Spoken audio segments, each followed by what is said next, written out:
तरफ गोटे कार्यक्रम ग्रहण करा जायछि जे प्रतिदिन नुआपड़ा निर्वाचन विषय रे कांग्रेस तरफ कहीं ना कहीं जड़े व्यक्ति आपण मानक किसी सूचना देवे। कांग्रेस तरफ आज मते ये कार्यपाई नियोजित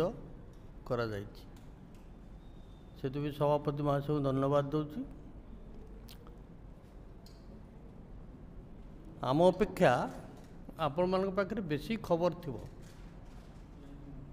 आमे हुए तो गोटे एकपाखिया खबर आपण मान दे पारू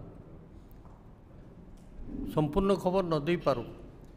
किंतु आम मन भितर जो प्रतिक्रिया जो खबर अच्छी ताकू आपण मान को जनवाई चाहे। आपण मान जानिथिबे प्रथमे ये जो निर्वाचन हो गला गत निर्वाचन से ओडिशावासी डबल इंजिन सरकार पाइबे बोली बहु आशा करचंती आ स्वाभिमान कथा उठिला इत्यादि इत्यादि नानादि कथा कंट्रीब्यूशन कला जो कि बर्तमान सरकार बर्तमान डबल इंजिन सरकार आमर मध्य होइछि। तेणु स्वाभाविक भाव में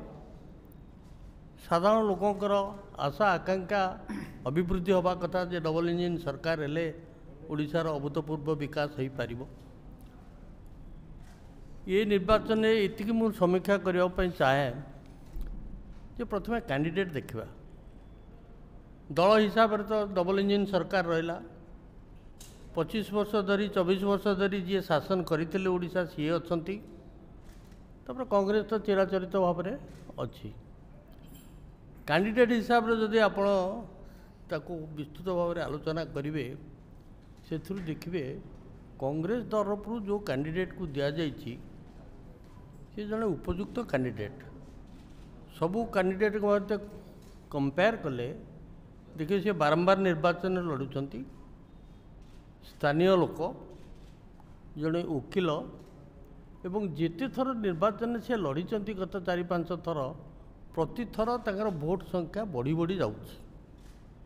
सी केबे कमुना सबुथर से बढ़ी बढ़ी